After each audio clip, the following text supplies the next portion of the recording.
Welcome back to our controversies through Mark. Up to this point, we have covered four controversies in that Jesus forgives sins, Jesus called tax collectors and he would challenge the social statuses of his time, fasting in the old covenant not fitting into the new, and Jesus working on the Sabbath. These are all things that make Jesus quite controversial for his time and his day. Well, the controversy stories in Mark take a slightly different shift in the next few sections. Really, he's been laying out these kind of controversy stories, but then he's going to go into having the readers kind of decide which view they hold, whether Jesus really is causing a ruckus, whether he is who he claims he is, or whether he is not quite who he claims he is. And in this one, we kind of get the calling of the disciples. And so we're going to read Mark chapter 3, verses 17 through 19. It goes like this. Jesus went out to the lake with his disciples, and a large crowd followed him. They came from all over Galilee, Judea, Jerusalem, Idumea, from the east of the Jordan River, and even from as far north as Tyre and Sidon. The news about his miracles had spread far and wide, and vast numbers of people came to see him. Jesus instructed his disciples to have a boat ready so the crowd would not crush him. He had healed many people that day, so all the sick were eagerly pushing forward to touch him. And whenever those possessed by evil spirits caught sight of him, the spirits would throw them to the ground in front of him, shrieking, "You are the Son of God." But Jesus sternly commanded the spirits not to reveal who he was. Afterwards, Jesus went up on a mountain and called out the ones he wanted to go with him, and they came to him. Then he appointed 12 of them and called them his apostles. They were to accompany him, and he would send them out to preach, giving them authority to cast out demons. These are the 12 he chose: Simon, who he named Peter, James and John, the sons of Zebedee, but Jesus nicknamed them Sons of Thunder, Andrew, Philip, Bartholomew, Matthew, Thomas, James, son of Alphaeus, Thaddeus, Simon the Zealot, and Judas Iscariot, who later betrayed Jesus. And so here we get the calling of the rest of the disciples. And we've seen Jesus being controversial, and now he's going to call a select few to himself. And the questions start to roll from here, but one of my favorite scenes in a movie of all time is from Pirates of the Caribbean. I don't know, I'm going to put the link to the video here if you really want to watch it. But the video itself, if you know Pirates of the Caribbean, Jack Sparrow, he ends up needing a new crew. And he ends up looking for a new crew, and he's got a ship, and he ends up having this crew set in front of him, where he then like interviews each of them to see, what they're like and whether they have a good crew. And they're just like really unlikely crew members. I mean, one guy, he can't talk, his tongue's cut off, and the parrot speaks for him, and it only says one word. There's a woman there, which they make a joke about how pirates aren't supposed to have women, and when it was only a men's ship, and there's like super small, like there's some small people that probably shouldn't be on ships. There's some not very fit old people. Like, it's just a crew of ragtag. You wouldn't really want them to be pirates. Like, you're gonna look usually for pirates, you're looking for the strongest, the tallest. They gotta be scary looking. Instead, he gets old people, not very strong people. It's just an like, why these? Why would Jack Sparrow ever pick these characters? And for that, I think that's part of actually the calling of the disciples themselves. The calling of the disciples, none of them are super talented or super skilled from our understanding. They're all fishermen. They have just different professions before Jesus, in which none of them were thought to be the smartest, none of them are really the elite. But the big question becomes, why would Jesus call them? Why would he call these men? And if we really think about it, I mean, there can be so many reasons. He sees something in them they don't see in themselves. He can mold them. Maybe it's a lesson for us that God can use who he wants to use because it's ultimately him and not us, right? We can get so many things, but that's a question that I want you to keep pondering. Why would he call them and not someone else? The other thing is, Jesus has a large group of people already following him. Jesus is said to have a decent number of people following him, so why would he invite a small number like this into a unique relationship with him?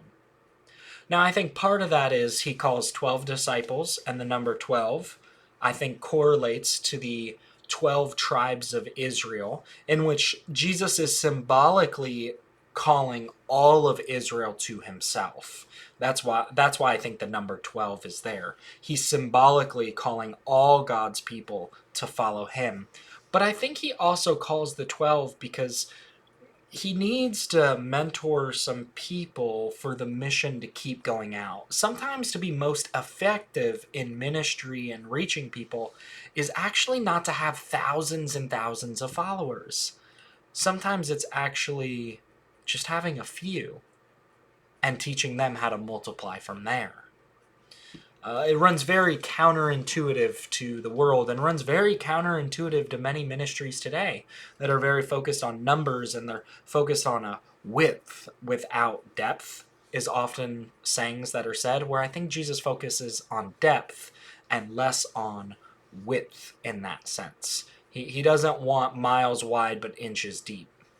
So he ends up calling these disciples. Now, I think he calls them to like two different parts for him at least. When you're called to be with Jesus, if you notice, it says he calls them to be his apostles. But then it says that he sends them out for casting out demons and healings and such.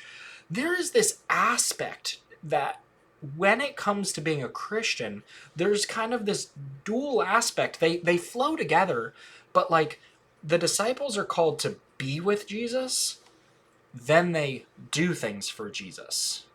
Notice that. They're called to be with Jesus, then called to do things for Jesus. Sometimes we get that order reversed. We try to do things for Jesus without actually being with Jesus. But I think doing flows from being. So here are just some questions and kind of application for us.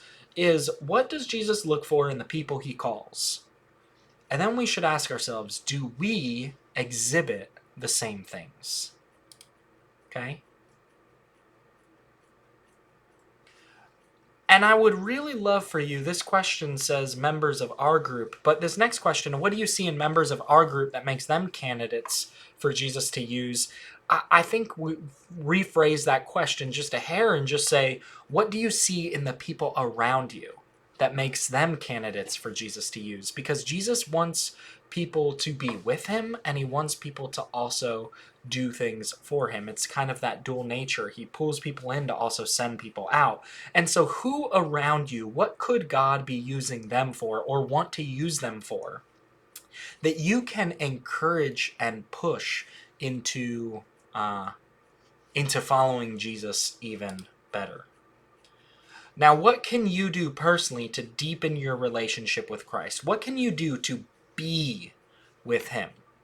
So often we focus on that doing component, but here I want us to focus for a second just on being. There are ancient spiritual disciplines that have been around and part of the Christian faith for a very long time. Maybe practice some of those. Silence and solitude, fasting, prayer, right? Maybe do some of those because those help you be with Jesus. And Jesus just wants to be with you. He wants to just rest with you. He wants you to be in relationship. But then the next question is, what are you doing or what can you do to reach out to others with the love of Christ? So you're first called to be with him. But now, how can you also serve him this week? Come up with a super specific application there. Try to be as specific as possible with your applications. So sometimes when I'm like deep in my relationship with Christ, instead of just saying, I'm going to read my Bible this week or I'm going to pray, I do something more like I call them SMART applications. You'll learn more about that acronym in the future if you continue through the series. But SMART application, like if I wanted to deepen my prayer life and be with Jesus, I would create an application that's like, for the next 2 weeks, I am going to pray for 5 minutes, setting a timer on my phone in the morning before I go to work. It's very specific, very measurable. I can tell whether I'm doing it.